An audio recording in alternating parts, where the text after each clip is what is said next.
Good evening and welcome to gun shot. Gun shot में आप सबका स्वागत है.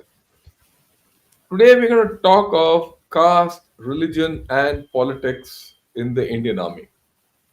And to talk about this topic, I have with me General Satish Dua.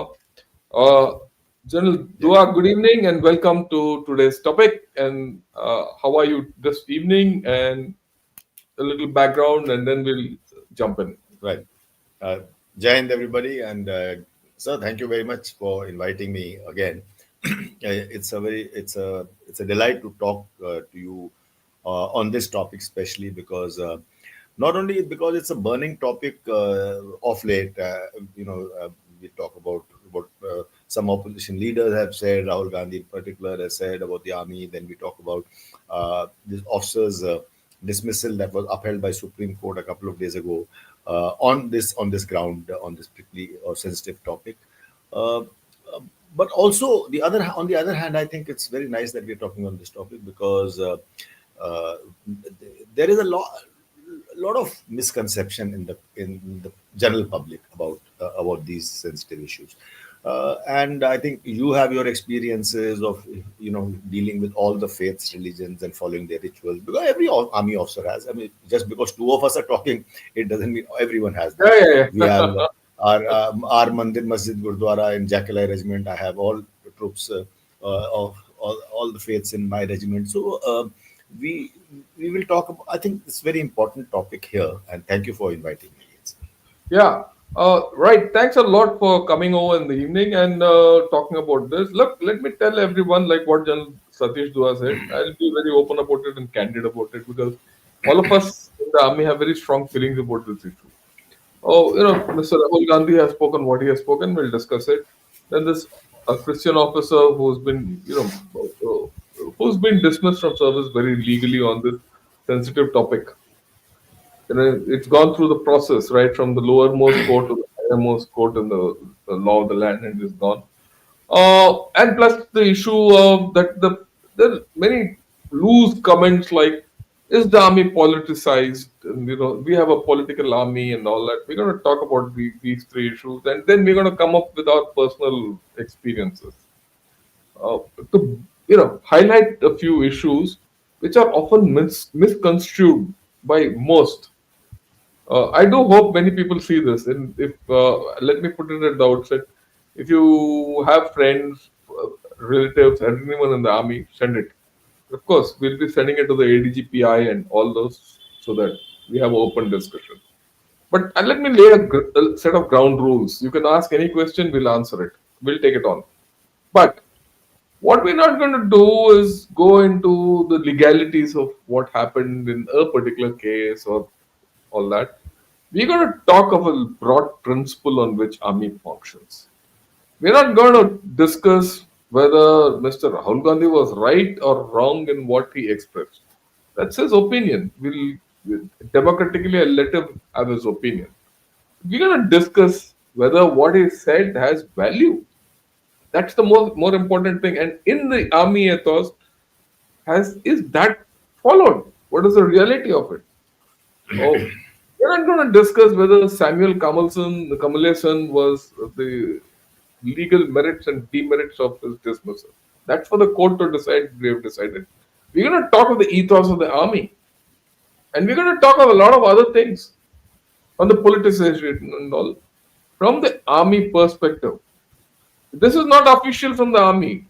This is from the heart and the mind and the soul of two retired veterans. And the experience of 4 decades.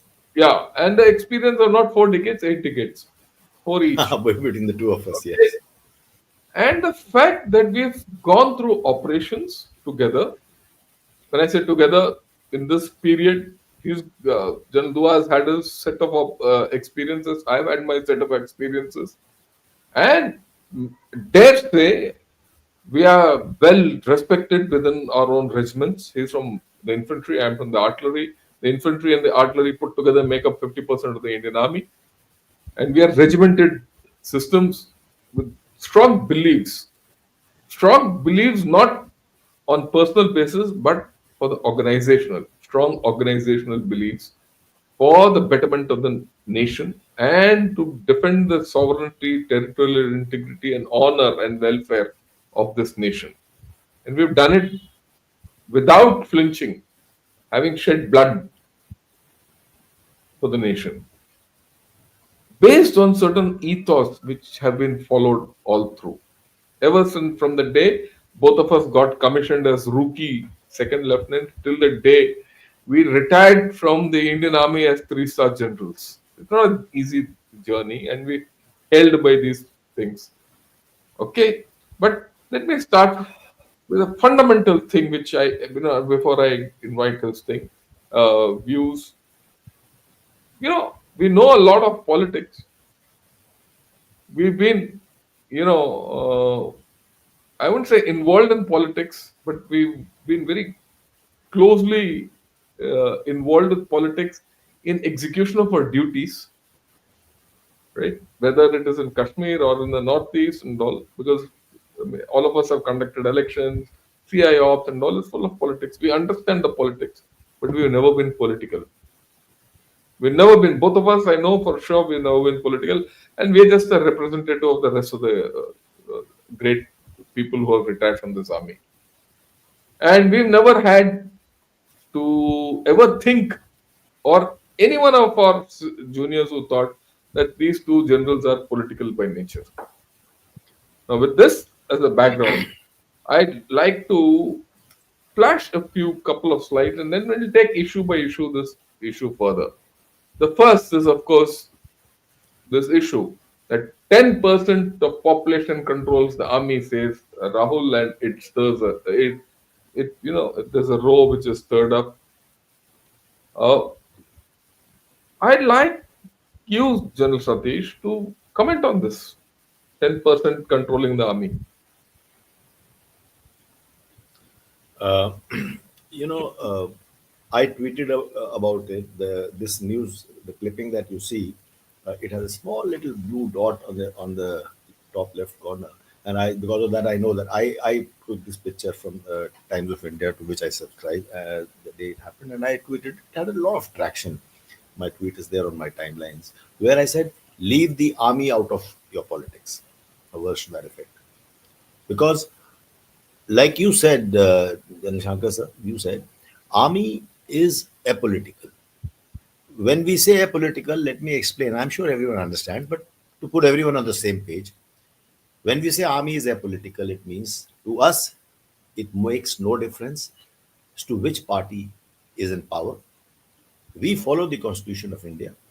The Indian Army will follow the orders given to it by the Ministry of Defense, and Ministry of Defense will follow the orders given by, follow the line told by the government. So it doesn't matter whether this party is in power or that party is in power. And this is very important for us to understand, more so in South Asia and many other Asian countries in East Asia, that we see around us. That's not the case. India is lucky that we are lucky that our army stands strong. It's the last bastion, and it's the first responder. It's the first responder, whether it's an earthquake, whether it's a terrorist situation, whether it's a flood situation, and that's where in the army and of course the armed forces get involved.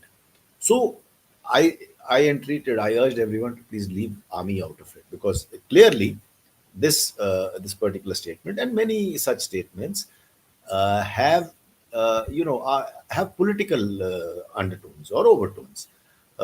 They are meant for political purposes, but why involve the army is my saying. And that's what the whole Indian army feels, and there was a lot of traction on social media on this. But General Shankar, I differ with you slightly on one particular topic, where you said no, that is his politics, and that is his, you give him some in democracy. It's okay if he can say that. I don't agree with that, because 2 years ago, Supreme Court has ruled against the same very gentleman when he denigrated the army in another case, and they said freedom of speech does not extend to denigrating the Indian army. So this sentence I'm quoting verbatim from the Supreme Court ruling. There, maybe if everyone doesn't recall, he said thousands of kilometers of land has been ceded by the Indian army to the adversary. And I'll not expand the discussion. We are back to our point. So my point is that freedom of speech, constitutional rights, everything has certain limits. And I'm sure when we come to the next case, we'll discuss about constitutional rights. So that's where I want to end my summation on this particular topic. Yeah, but I go with you. I see that the point you're making, but I still grant it to him. Look, he's the leader of the opposition. He can talk what he wants. But my point is, moot question: does 10% of the army control the entire population or whatever is spoken? I think we should not even dignify his comment with a reply, because we should not be now replying to what he's saying. I don't want us to comment on. This is my view. I always say Yeah. when someone asks me, "Oh, you were the man who did the surgical strike," वो तो हुआ ही नहीं था. Then I say, if you think वो हुआ नहीं था, then I will not dignify your question with So a reply. yeah, So my point that's is, yeah. So no, no. we should not I be go with you. answering what he says. I go with you. Yeah. So the point, no, what the point I'm trying to make to everyone is this: a ludicrous comment like this doesn't deserve a response. And I would urge every politician, right from the prime minister to the guy on the district level political agent who's working for whichever party, understand this. We don't go, what General Dua said is important. We don't go by which party is in power or not in power, which party is going to gain power or not gain power. That is immaterial to a serving army officer. What is material to him when, at a point of decision, he looks at the Constitution of India? The Constitution of India is the guiding light for the army officer. You know why? Because all of us take oath on the Constitution of India. So I thought I'll put this across because that's a very important thing people need to understand. The Indian Army stands by constitutional principles. And there is no question of 1% or 10% or anyone controlling the army. The army is controlled by a hierarchy which is laid down as per the Constitution of India, laid down as per the rules and regulations in the parliament by the Army Act, Army rules. They're all parliamentary thing, and we go by that. And rules and regulations framed. The army rules are framed by the MOD. They are not framed by anyone else. So we are very clear in this whole story. It's not 10% who controls. That's a clear political statement. I would urge everyone to disregard it. You have anything else to say, and then Yeah. then we can go to the next. Yeah. Okay. So having said that, I want to clarify couple of things for the viewers from my another last point that I wish to be is in the army. Now, this is that I am not answering that allegation made in that newspaper article. I am now explaining to our viewers and hopefully to the country uh, that Indian army, everyone is totally equal, absolutely equal. Religion, region, caste doesn't come into it. Everyone is treated on its or recruited, and career progression is as per merit. So much so that I think it was 2 decades ago, somewhere there was such a commission. You will recall such a commission was doing an in-depth study on caste-wise allocation of jobs and something about caste-based thing. Such a commission in that uh, enterprise, in that exercise, asked Indian Army for its caste wise breakdown. It's a commission appointed by Government of India. Everyone is duty bound to give a reply. Literally duty bound. What does Indian Army do? Indian Army point blank refused. And Army chief gave a statement. We will not. General J. J. Singh was the army commander, I recall, and he said, we will not give out these facts because this will start off a very different kind of rigmarole in the army. So, army guards its egalitarianism, its secularism to that extent.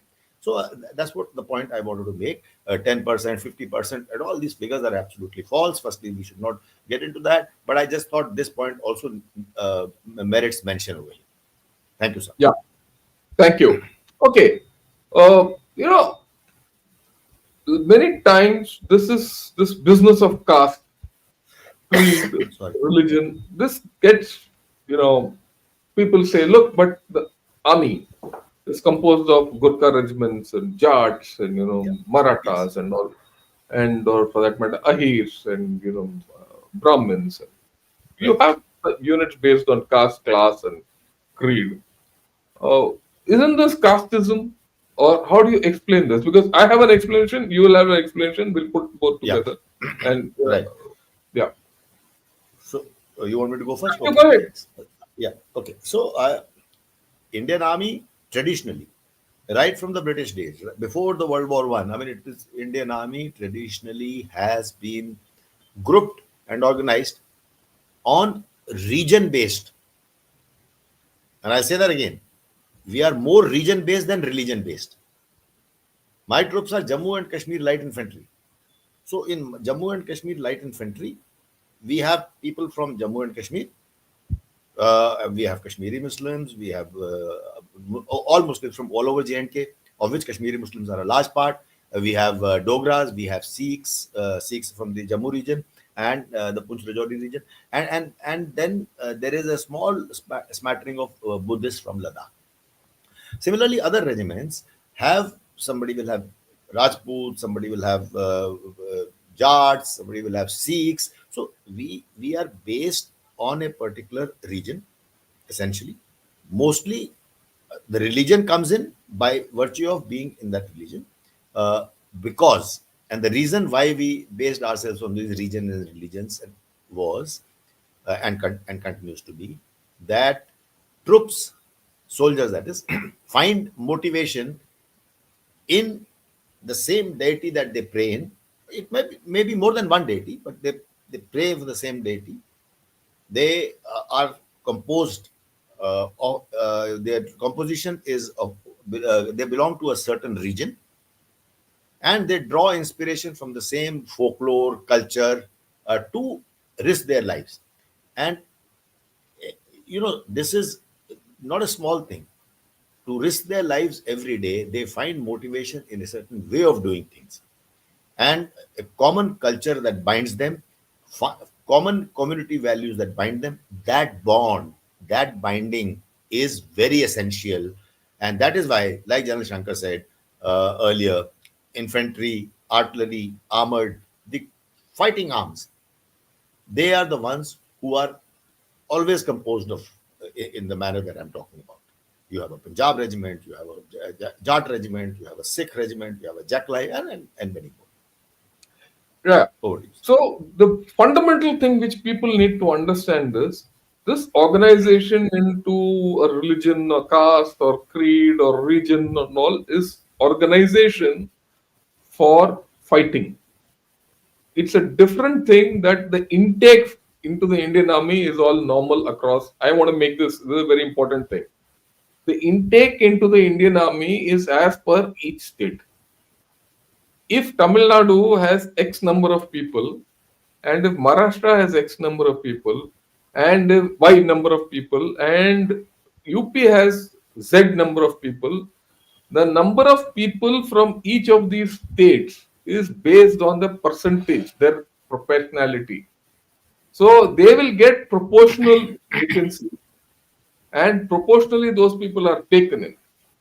And when they are taken in, they are not taken in as South Indians or North Indians or Bengalis or Muslims or Sikhs or Christians.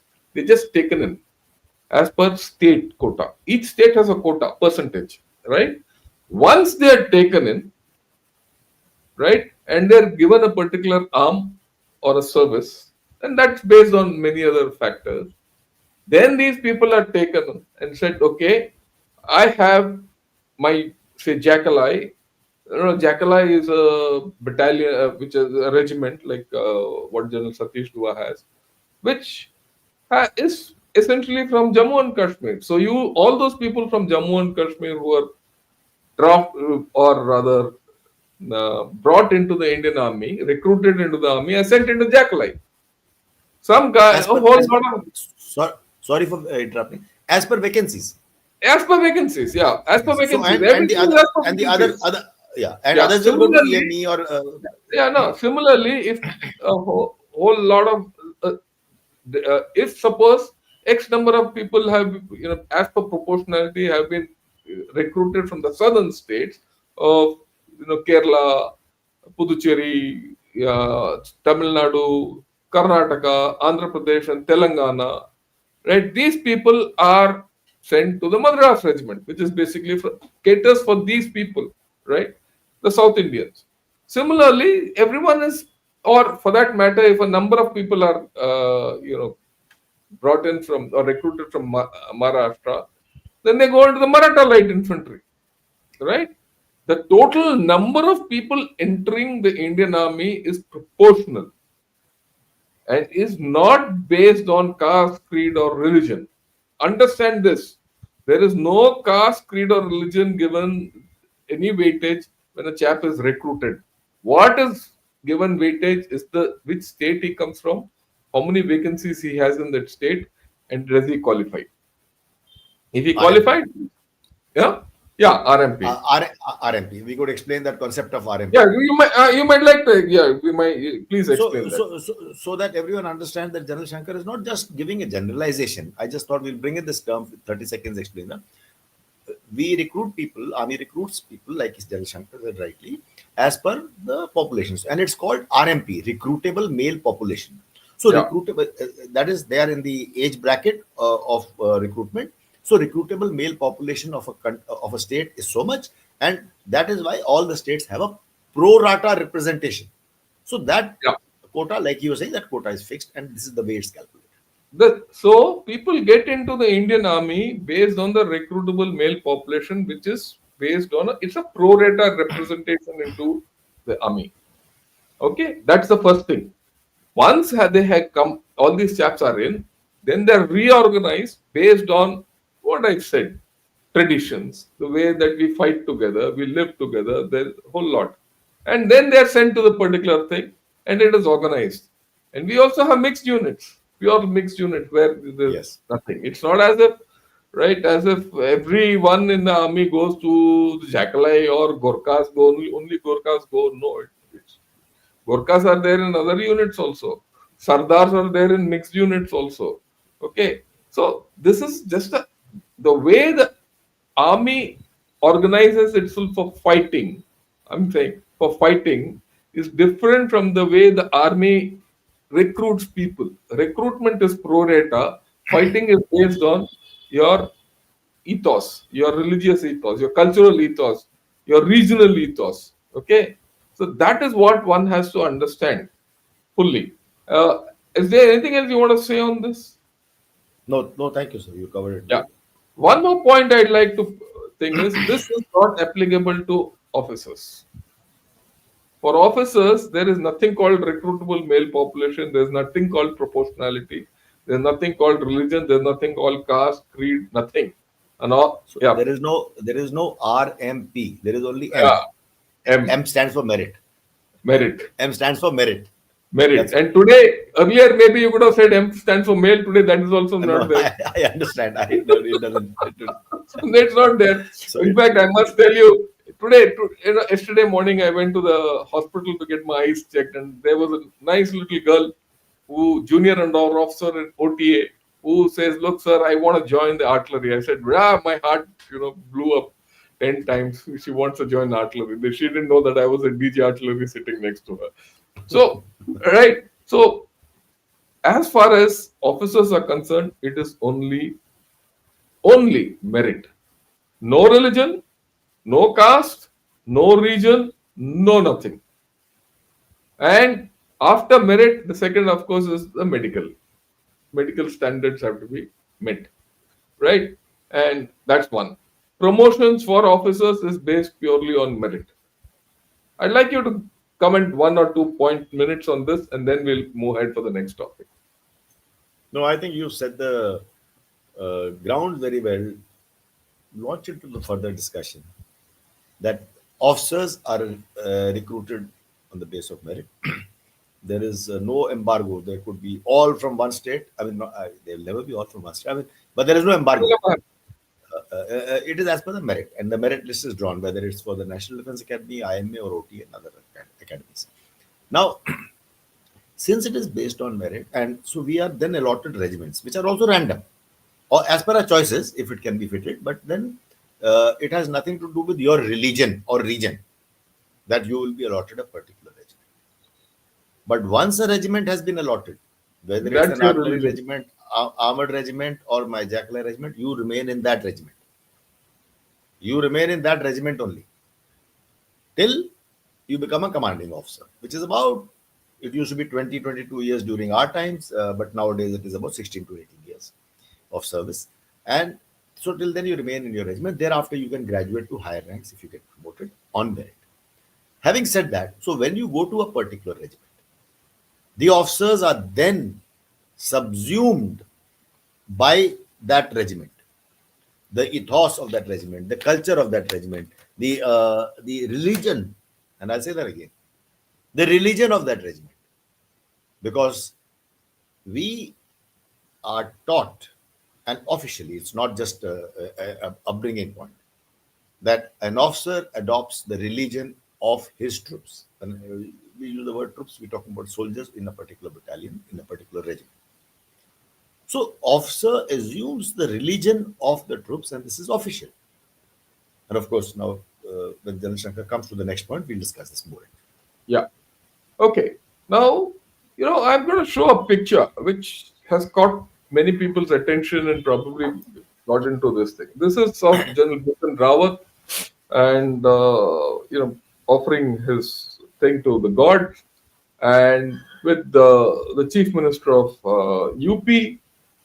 This picture invited a lot of things that look, this is politicization of the army. Uh, and I would like to say, having seen this, I'll take the picture off because the picture is not important. Um, it was said that look, he hobnobs too much with politicians, and such pictures should not be shown. It went into the media, and a lot of things are there. And this similar kind of a thing has come up with the present chief also in a big thing, and it keeps coming up in some form or the other. Or I would say not politicization; it is more of religion in the army. You in the uniform, you shouldn't be seen next to God, whichever. So I'd like your views on this. Do you think this is right, or this is the way it is being misrepresented? No, let me clarify this for everyone before I answer that this is right. Because for us, like I started saying, we adopt the religion of the troops, and religion plays a very important part in a battalion, in a regiment. Very important part. When we start for an exercise, or even just a route march, or a long convoy drive, or operation, literally an operation, as we go into counter-terrorism operations and counters, and where life and death are involved, or on LOC. Everyone starts with a small prayer. On the MT is where mechanical transport, where our vehicle fleet is. Of every regiment, there is a small mandir. They start after paying obeisance, whether it's a mandir or masjid or a gurdwara, that depends on the religion of the troops. So everything we starts with religion. So religion is so important that we all attend our mandir, our masjid, our gurdwara, our gumpa, our church, whatever parade is of belongs to that regiment, is in that regiment. We call it mandir parade. We call it masjid parade or gurdwara parade, whatever. So my point is, it's a parade. It's duty, and we go in uniform. Sometimes, if it is on a Sunday, we may go on CVs, but often in my battalion, uh, s- the mandir is on Tuesdays. So we go. We do not have a morning PT. We go to the mandir, gurdwara, and masjid, and so we do that thing, and thereafter we start joining our parade. So we are in uniform. So because not only this particular picture that you spoke of, there were once again earlier also there was another picture of another chief in uniform, and saying that why is he there in uniform? In uniform, we have sat down and we have done the havan, or whatever the religious rites that have to be undergone. You have done it. I have done it in uniform. So the point I'm trying to make here is that religious ceremonies are our taken as a parade. That is the sanctity we give to it. So it's a combination of military and the religion because it's a parade. So here, if a chief is seen here, General Rawat is not in uniform, and I'm telling you, I've seen a picture of a chief in uniform, which again drew a lot of comment. But I think this is how I want everyone to understand. Yep. Let me tell you, uh, I'm a gunner. Okay. Uh, every day when you're in operations, every day when you're in operations, before the first round is fired early in the morning, right? If as a commanding officer, I used to go and stand in front of the gun barefoot, right? Pray, and then start the firing. Then I would go up to the thing. Question of not going. And I used to, I mean, I'm being very honest. I used to take prasad for everyone up there who was facing the enemy. And this was during Op Vijay. There's no question of going into battle without faith. And the faith is of your men. That will come later. It doesn't matter whether that fellow is a Christian, Buddhist, or whether he's a Muslim or Hindu. It doesn't matter. Faith. Faith is important because faith carries the day through. And I'll highlight a few experiences of mine on this business of faith. So will General Satish Dua. So it's not wrong for a person, in fact, it's right, it is mandated by law that a commanding officer or a leader, a military leader, exhibits faith of his men, and it exhibits.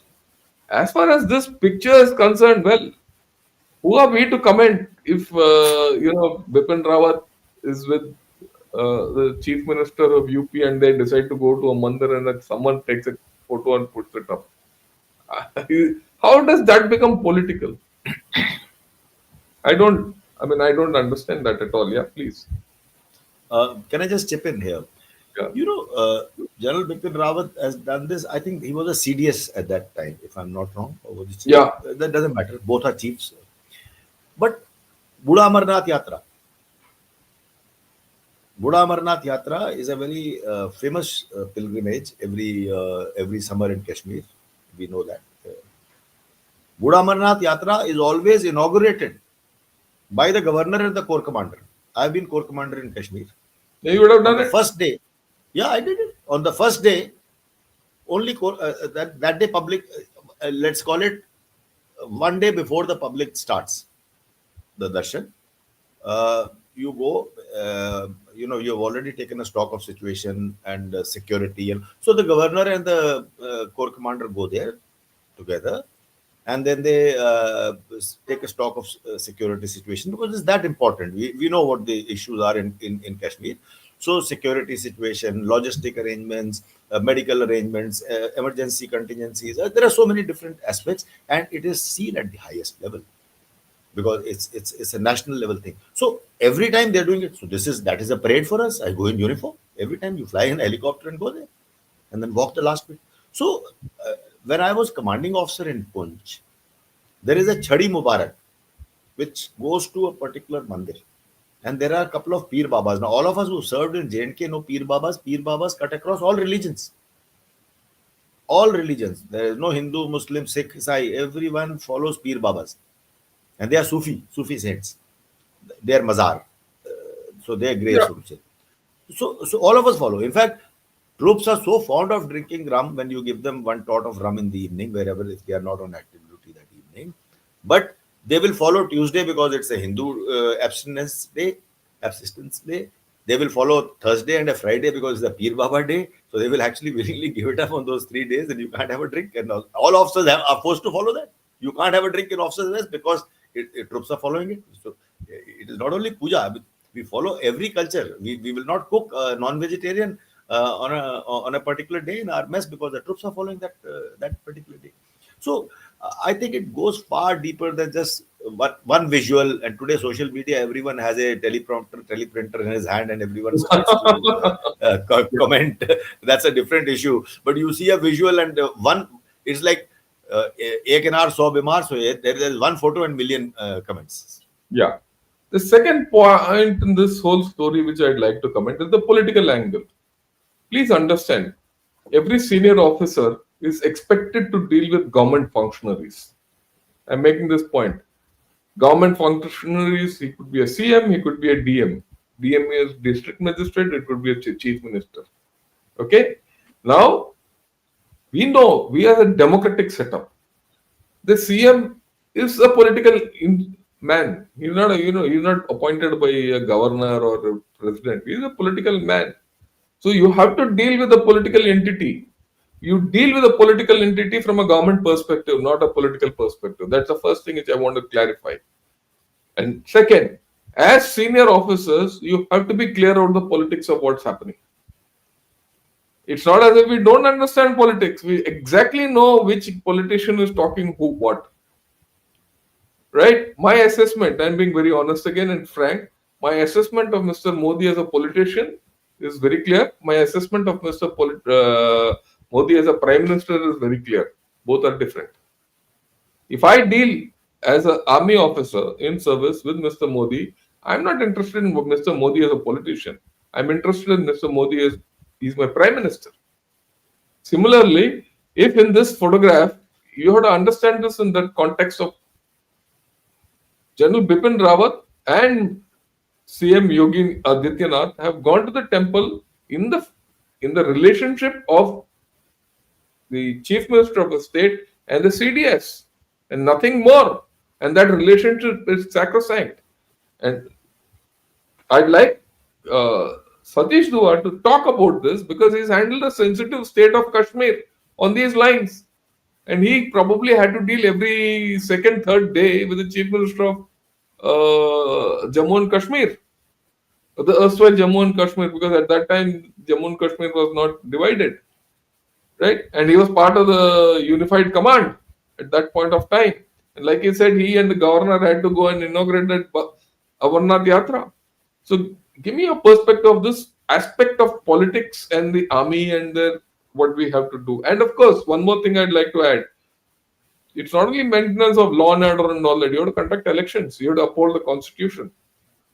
That's another aspect of this whole story. Yeah, your take, Satish. I'll just take off from where you left. Let me take the last part first when you said elections, because I'll forget it otherwise. In elections, anywhere in any state, involve security given by paramilitary forces, by CRPF, by police, and maybe some other forces as well. But in Jammu and Kashmir, it takes on a different dynamic. Just like in some northeastern states, it takes on a different dynamic because there is terrorism angle involved, and security is by and large then the domain of the army. So army has to willingly get involved because we have to dominate some routes, some passes, some heights to make sure that terrorists cannot come and disrupt elections, because it has happened many times in the past that they have tried to disrupt, sometimes even managed to disrupt some small parts here and there.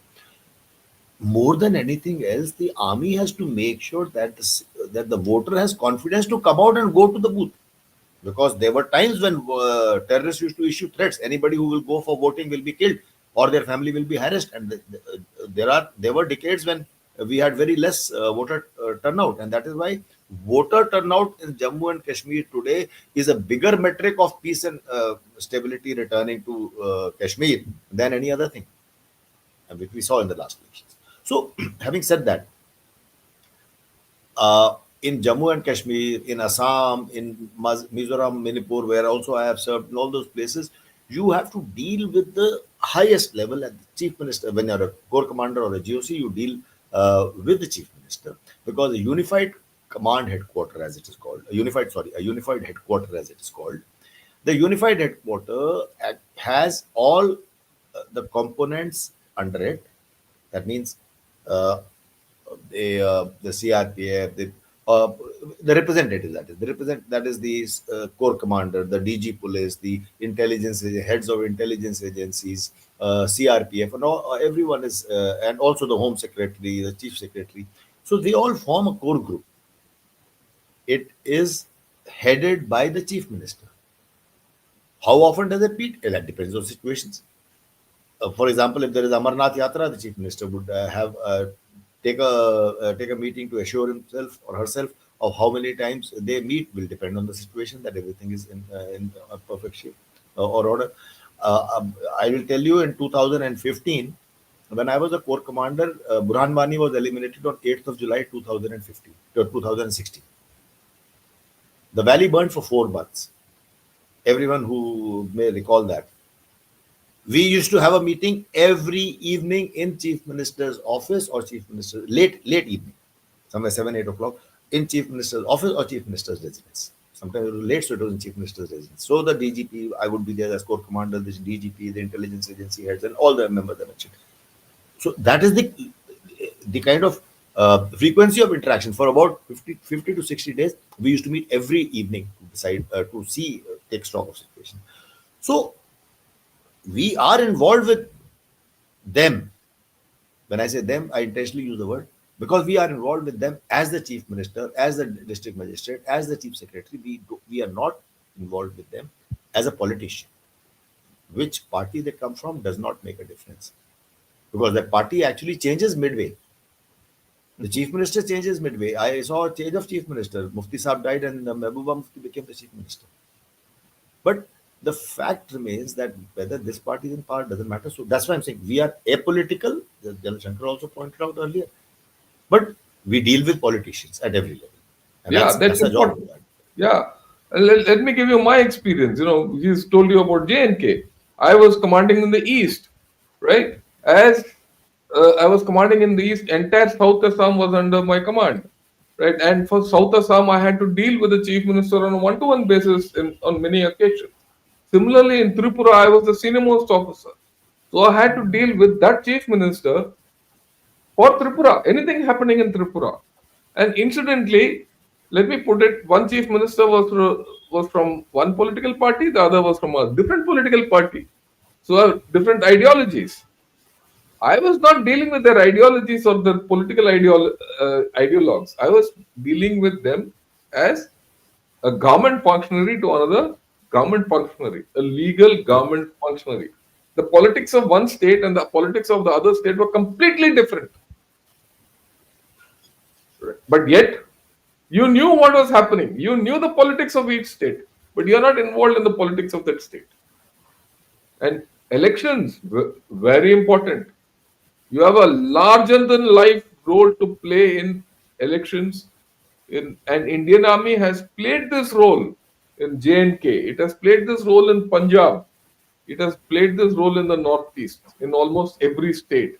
If that had not happened, if the Indian Army and the senior officers and the junior officers and our Jawans on ground had not acted the way we did, many of these places wouldn't be with us at this point of time. We would have probably not lost it. We upheld the Constitution of India in all these. It's a constitutional role which you are mandated to play. Any comments on this before I jump to the next one? No, thank you, sir. I think we'll. Okay. Right. The third aspect which I thought I will highlight is something which, this has come. There's an officer who has been, dismissed. He's a Christian officer for refusing to join the regiment's religious rituals. Again, the law has taken its course, and there's no the supreme, what shall it's the highest court of law. The Supreme Court has upheld his dismissal, right? And a lot of people have spoken about this. A lot of people have spoken about this. We're not going to go into the legalities of this whole system. That's not our case. But I'd like to go into the principle of this, which we started with in the beginning. That the religion of our troops is our religion. An officer has only one religion. An Indian Army officer has only one religion, and that is the religion of his troops. One. Second, religion is law in the Indian Army. I'll tell you how. I mean, I must tell this to everyone. It's a law and it's a given provision in the Indian Army that the moment you have one company worth of people, right, in a unit, 120, you are 120. authorized, yeah, you are authorized a pastor or a Maulvi or a Panditji or a what's that Granthi, Granthi, or if you are from Buddhist groups, you are authorized Lama, Lama. Lama. Yeah, you're authorized. This is law, and You're authorized by law to have a religious entity, a Teacher. shrine. I call it a shrine for what, right?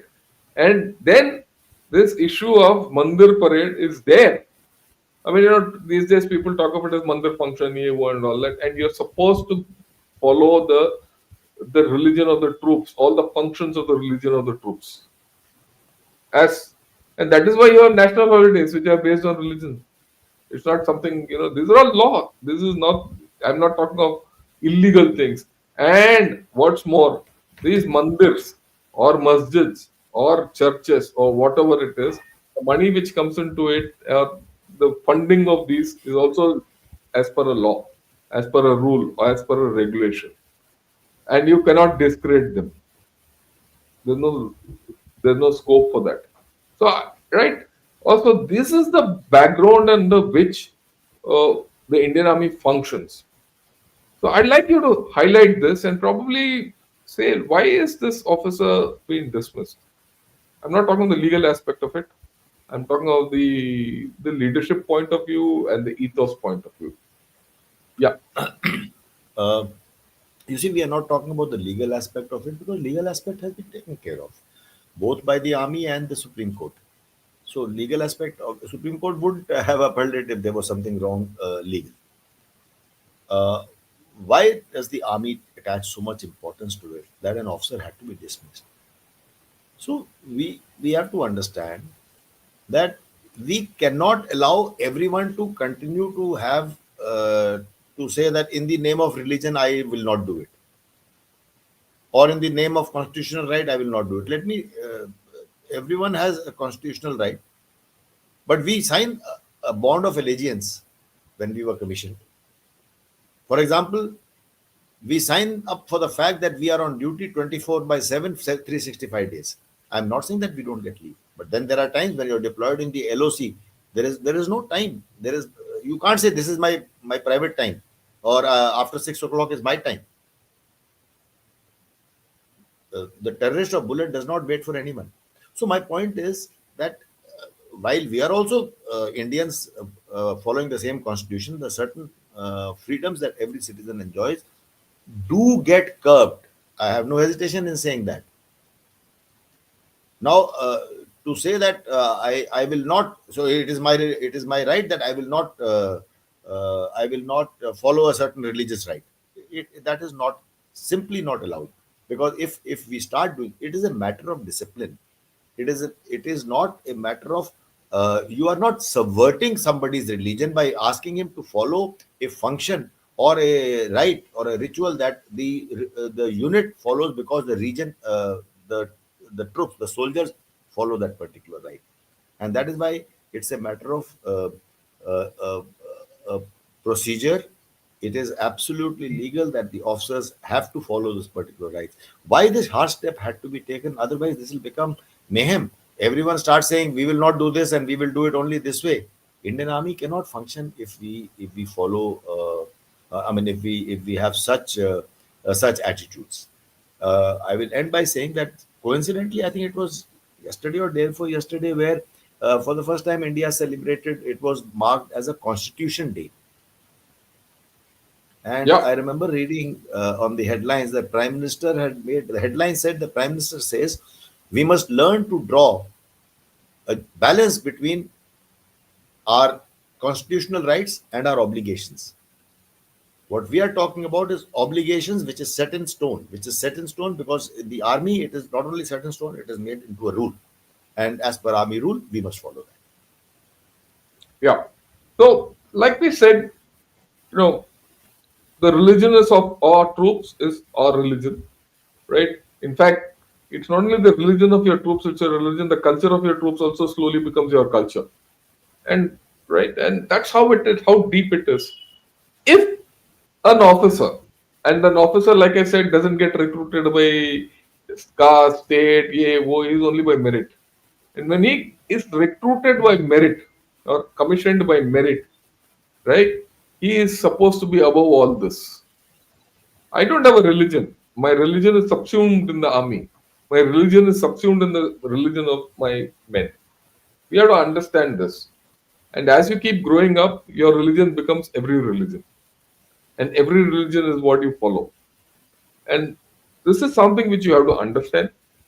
Uh, what we're going to do now is we're going to show you a bit of our experiential issues on this issue, right? I'll show you what I had to do in terms of religion, and I'm sure General Dua, I'm not sure, General Dua also has put together a few pictures. We would like to put across to you how religion is handled in the army, how it is treated in the army, and how we progress through life with religion, so that you understand the context of what we are speaking of: religion, caste, creed, politics, and all that. Here we go. Right. Now, let me go through very quickly. Look, this is a photograph of mine with Prince Charles, or now King Charles. This was way back in 2013, and this was taken at the Afghan church. What is the Afghan church? Afghan church is a church in Bombay. Just it was next to my house, the gun house, which is a church built in the memory of those soldiers who lost their lives in the Afghan campaign. I mean, look, just think of it. A king of England, or then the Prince of England, Prince of Wales, he comes down to pray in this church. I, as a senior most army officer of that garrison, go there. I receive him. Then, do I say I don't want to pray with you because I'm not a practicing Christian? No. I went and sat there and did the whole thing with him. And he comes all the way from England to pray for these people. It's not necessary for him, it's not incumbent on him, but he does it for a higher cause. And many of those people, if you read the people who died, if you see, are from many religions. They're not only Christians. I mean, that's the beauty. That's what I did after this. Read the people who died in this cause.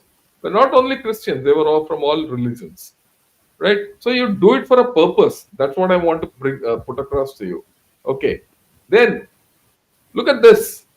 This was as a Director General of Artillery. As a Director General of Artillery, right, I had uh, all religions. And if you go to our center, you have a mandir, a masjid, a gurdwara, and a church, and all in a line. There are two centers in artillery, one in Nasik, one in Hyderabad. Both the centers have this each in a line. And here you see my pictures. Here, me and my wife praying in a mandir, praying in the masjid, in a gurdwara, and in a church, right? And this is for the well-being. As a head of the artillery, I had to pray for the well-being of all my troops who are from all religions. There's no choice in this, right? And when I was in a unit, I was in a Rajput unit. I am a South Indian Brahmin, commissioned into a Rajput regiment. Okay, and this Karni Mata is the reigning deity of this regiment. End of story. This Karni Mata is today, even now, the reigning deity of all of us in our family. I'm talking of my family. My family has adopted this, whether we like it or not. As a commanding officer, I had to do Havan. And this is me sitting with all my JCOs and men in doing Havan for the betterment of, and my Sundar Major and my Panditji and everyone, for the betterment of our people, and the unit. And what's more, in a Rajput regiment, you do sacrifice. There's a goat, and during Navratras, there's a ritual. As a Brahmin, I don't never do it in my life, but I do it for my men. End of story. And as a commanding officer, I have to initiate the whole process. There's no question of not doing it. There's no personal belief in that. I might not believe in it, but if it is a belief of the troops, and it is a belief of the lot of people who, and of the reigning deity, and this is what, or thing demands, I do it. As simple as that. Because I lead them into battle. I am expected to do it. If I don't, then the men will not probably have faith in me. It's a matter of faith, it's a matter of your tradition, it's a matter of leadership, right? I just thought I'll put all these across. And now I'd like this is from the Jammu and Kashmir Rifles. So I'd like General Satish Dua, please explain this. So, like I said, my regiment is Jammu and Kashmir Light Infantry. This is like our center in Srinagar. Our soldiers belong to all these religions, and this is the attestation parade. That is the passing out parade of the soldiers after 1 year of training. Uh, when they pass out, they all have to swear, like we swear, officers swear allegiance by the constitution. They do it by the Dharam Granth. Dharam Granth means it's a Gita for Hindu, the Quran for Muslim, the Guru Granth Sahib for Sikh, and so on. So these are the all the four Dharam Gurus are walking with their Dharam Granth, and the soldiers with their upraised arm, we stand like this, and depending on what is your religion, you touch your arm to that to the Granth, the religious book, and take the oath. So that's how it parade goes. Next, sir. This is our Mandir Masjid Gurdwara. We have Mandir Masjid Gurdwara under the same roof. You can see the Granthi here it happens to be in forefront, but you will see if anyone on the large screen, you will see that where I am standing, my wife is there, other ladies are there, but where I am standing, I am wearing a Kashmiri Muslim cap. So because that masjid, that's where I am standing, somewhere there is the masjid, and then there is a mandir further to the right, and all is in one space. So MMG for us is not the medium machine gun; it is the Mandir Masjid Gurdwara also. And the next photo you will see us. One of the photos will come. You will see. So this is again the Eid function, but you see the Granthi is also there. There are people from every religion you can see over there. Next. Again, but I'm in uniform. Please note that it's a parade. In that picture, previous picture, I am in uniform for a Eid celebration. Thank you. This is the holy, and you see the Maulvi, the Granthi, the Panditji. We are all playing holy together. I think that's a very telling picture, and you can see troops behind. So it's not that we are staging one particular thing with four people in a photograph with some color. There are all the dance going around and whole in the parade ground there, in the ground there. Next, please.